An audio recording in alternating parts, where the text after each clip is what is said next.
우리 옆에 분 바라보며 함께 인사하겠습니다. 뵙기만 해도 은혜가 됩니다. 한 번 더 인사하겠습니다. 우리는 제자입니다. 아멘입니다. 아멘. 오늘은 종려주일입니다. 그리고 고난주간이 시작되는 고난주일이기도 합니다.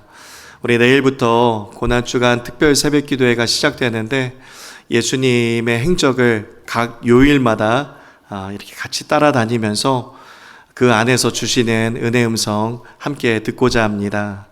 오늘은 고난주간의 첫 번째 날로 예루살렘 입성의 날입니다. 오늘 우리에게 주시는 은혜 음성 함께 듣도록 하겠습니다. 예수님은 첫 번째로 준비된 길로 입성하셨습니다.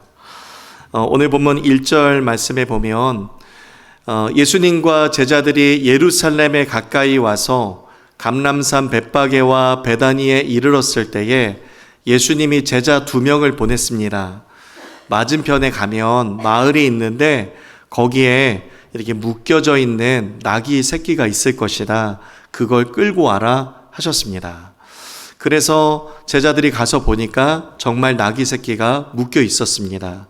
그리고 주인에게 아무 말도 없이 그냥 풀기 시작했는데 5절 말씀에 보니까 주인 같은 사람이 볼 때 황당한 거예요. 거기서 좀 뭐하고 계시냐고.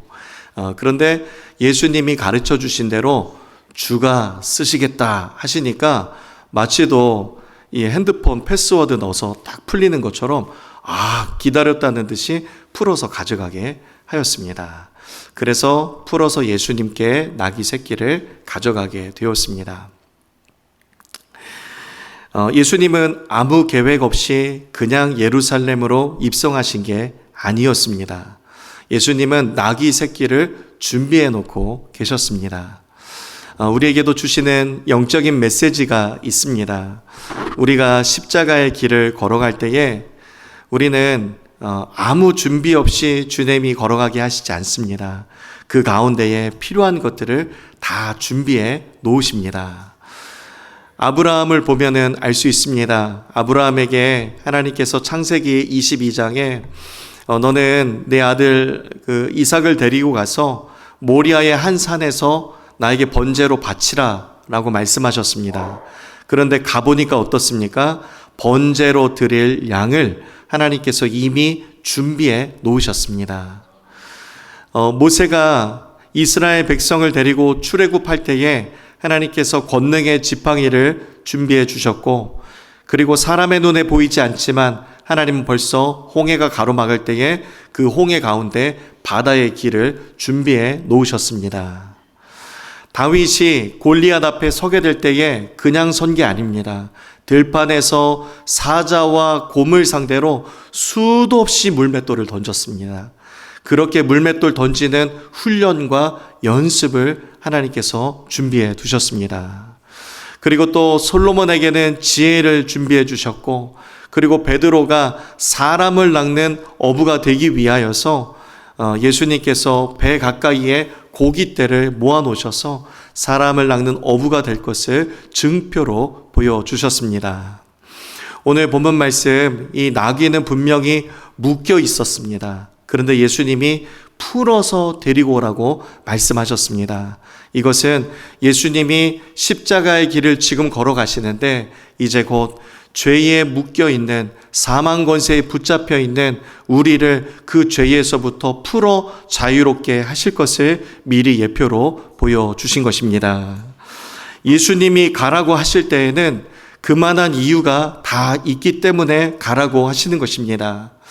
예수님이 가라고 하실 때에는 준비된 것이 있기 때문에 가라고 하시는 것입니다. 예수님께서 자기를 부인하고 자기 십자가를 지고 나를 따라오라 하실 때에는 예수님께서 준비된 게 있기 때문에 나를 따라오라고 하시는 것입니다. 오늘 말씀에서 예수님이 보여주고 계십니다. 자, 봐라. 십자가의 길을 걸어갈 때에 나귀가 준비되어 있지. 네가 십자가를 지고 십자가의 길을 걷게 되면 중간중간에 내가 너를 위해 준비해 놓은 나귀를 너희는 만나게 될 것이다 라고 예수님이 보여주셨습니다.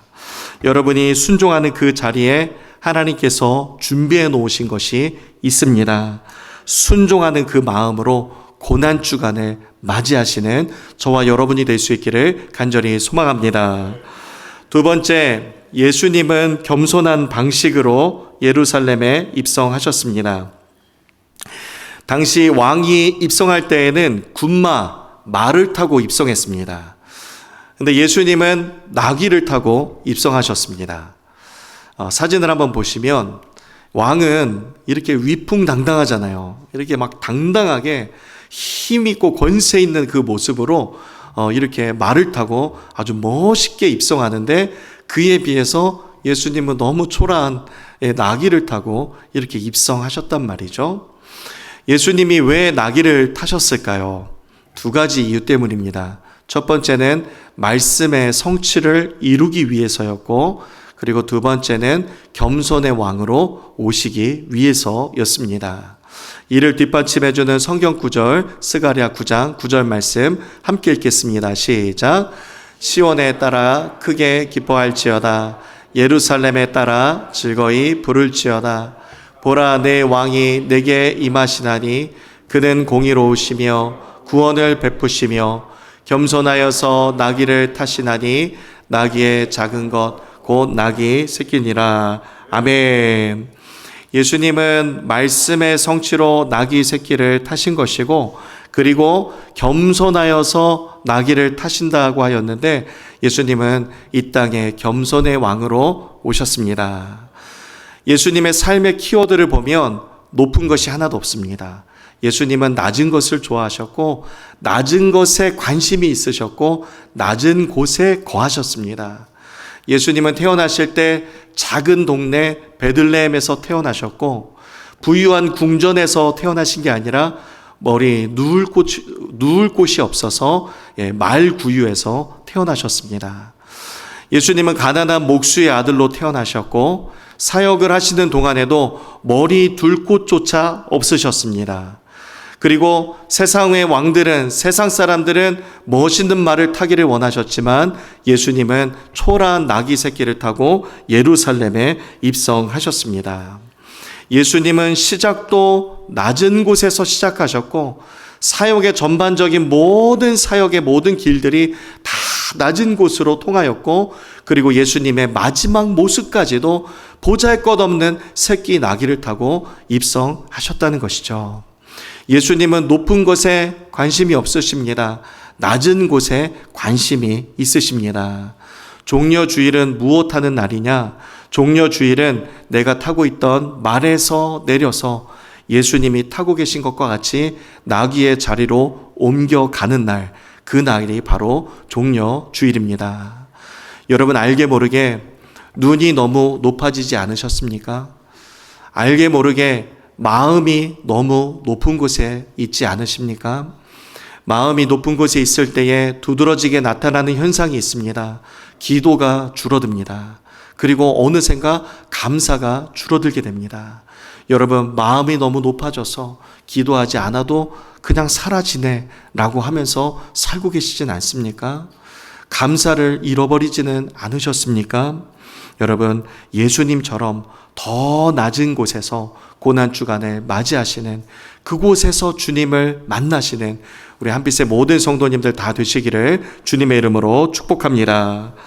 세 번째, 예수님은 흠없는 순결한 존재로 입성하셨습니다. 보니까 나귀는 나귀인데 그 앞에 조건이 붙어 있어요. 어떤 나귀냐면 아직 아무도 타보지 않은 나귀 새끼입니다. 예수님은 신상품을 좋아하시나요? 새거, 포장지 안 뜯은 거, 이런 거 좋아하셔서 새 거를 원하실까요? 그렇지 않습니다. 예수님, 이 아직 아무도 타보지 않은 나귀 새끼는 무엇을 의미하냐면 순결을 의미합니다. 우리 예수님, 흠 없으신 순결하신 분인 줄로 믿습니다. 순결하신 주님, 거룩한 존전에 주의 임재 앞에 잠잠해 주 역사하시네. 아멘. 베드로전서 1장 18절 19절 말씀에 우리가 대속함을 받은 것은 은이나 금같이 없어질 것으로 된 것이 아니요 오직 흠 없고 점 없는 어린 양 같은 그리스도의 보배로운 피로 된 것이라. 아멘. 예수님은 친히 흠 없는 희생 제물이 되어 주셔서 우리의 죄를 대신하여 십자가에 못 박혀 죽으심으로 영원한 속죄를 이루시고 십자가의 단번에 죽으심으로 우리에게 살 길, 소망의 길, 생명의 길을 열어주신 줄로 믿습니다. 이 고난 주간을 보내면서 우리가 무엇 되기를 힘써야 하겠습니까? 로마서 12장 1절 말씀해 보니까 너희 몸을 하나님이 기뻐하시는 거룩한 산 제물로 드리라. 이것은 너희가 드릴 영적 예배니라. 우리가 이 주간에 힘써야 될 것은 흠 없는 거룩한 산 제물로 하나님께 드려지기 위하여서 회개하는 시간이 되어야 할 줄로 믿습니다.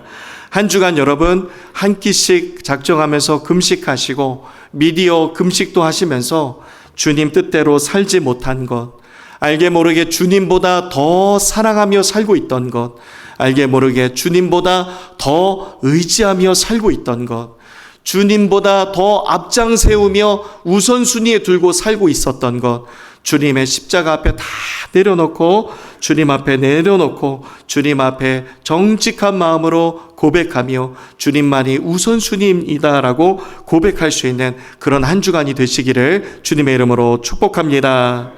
우리가 한 끼씩 금식하는 것, 미디어 금식하는 것, 아무것도 안 먹고 그리고 폰을 열어서 보지 않는 것을 의미하는 것이 아닙니다. 금식은 먹지 않는 것은 단식이라고 얘기하죠. 금식은 먹는 것을 바꾸는 것입니다.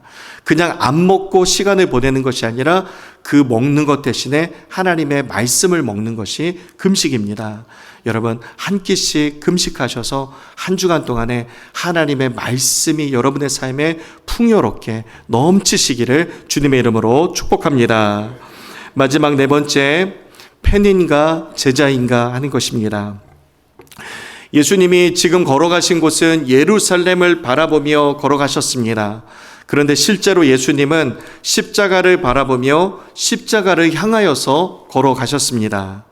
그러면 종려주일의 군중들은 어땠습니까? 예수님을 바라보고 서 있었지만 자기 자신의 유익을 기대하면서 예수님을 맞이했습니다. 이 로마의 압제 가운데 우리를 해방시켜줄, 말하자면 이 마카비 같은 정치적인 왕을 기대했기 때문에 우리를 빨리 구원해 주소서 하는 이 호산나 외치고 있었지만 예수님은 정작 그런 것에 관심을 두신 것이 아니라 예수님의 관심은 오직 말씀의 성취와 오직 십자가에 있었는 줄로 믿습니다. 똑같은 장소, 똑같은 시간이었지만 기대하는 방향이 완전히 달랐습니다. 여러분, 이 한 주간 동안에 우리 자신에게 질문을 던져보았으면 좋겠습니다. 우리가 기대하며 살고 있는 방향은 무엇입니까? 내가 원하는 예수님, 아니면 예수님이 원하는 나의 모습. 여러분의 방향은 어디에 방향을 두고 살고 계십니까? 성경에는 팬이었다가 예수님의 제자가 된 사람의 모형이 나와 있습니다. 요한복음 3장에 나오는 니고데모입니다. 니고데모는 사내들인 공회원이었고 존경받는 사람이었습니다. 예수님께 찾아가서 영생에 대해서 묻고 싶었지만 예수님을 찾아가는 것이 이 발각이 되면 잃어버릴 것이 너무나도 많았습니다.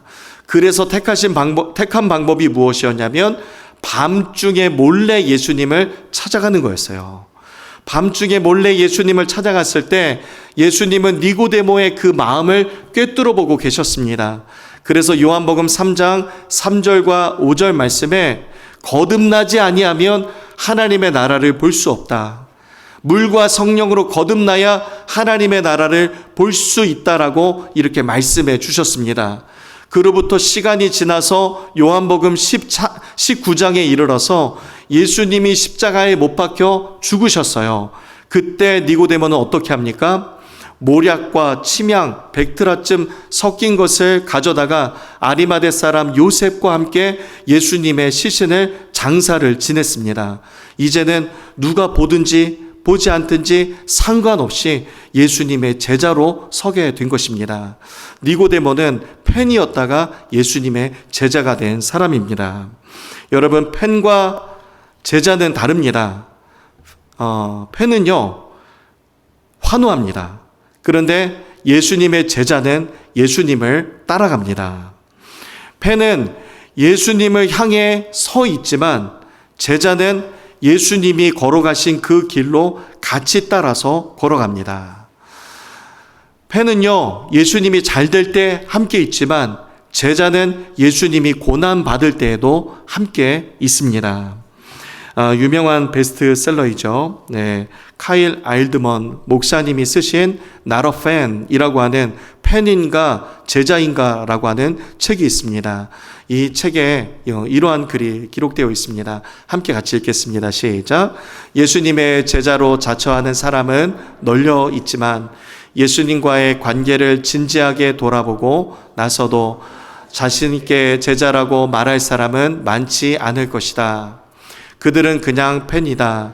팬은 안전한 관람석에 앉아 응원만 할 뿐 경기장에서 필요한 희생과 고통은 조금도 모른다. 온갖 혜택을 바라며 예수님의 주위로 몰려드는 팬들은 있다. 하지만 자신을 희생할 만큼 예수님과 가깝지는 않다.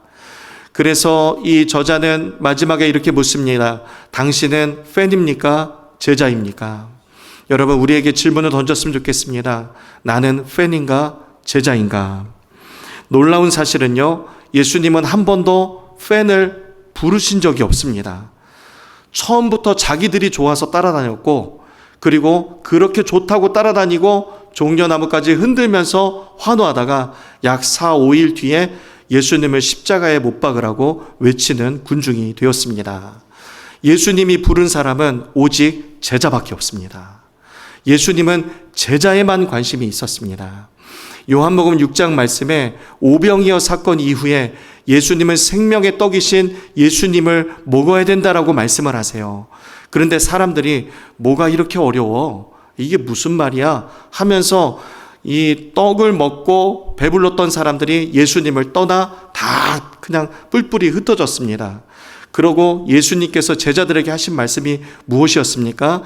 요한복음 6장 67절 말씀에 제자들의 마음을 꿰뚫어 보시면서 왜 너희도 떠나려느냐? 라고 이렇게 물으셨습니다. 예수님의 관심은 제자에 있습니다. 여러분, 팬이십니까? 제자이십니까? 종려주일은 단순히 종려나무가지를 흔드는 날이 아니라 차라리 내 삶을 흔들어서 예수님께 방향을 맞추는 날입니다. 종려주일을 맞이하여서 내 삶에 흐트러졌던 방향을 예수님께로 맞추시는 저와 여러분이 될 수 있기를 간절히 소망합니다. 우리 이 시간에 주신 말씀 붙들고 우리 잠시 함께 결단하며 기도하겠습니다. 우리 종려주일을 맞이하였는데 우리 주님이 우리에게 너는 팬이냐 제자냐라고 묻고 계십니다. 주님, 제가 제자가 되겠습니다. 우리 결단하는 마음으로 함께 잠시 기도하겠습니다. 사랑의 주 하나님, 감사합니다. 우리가 예수님 제자로 설 수 있기를 소망합니다. 하나님, 우리를 붙들어 주시옵소서. 하나님, 역사하여 주시옵소서.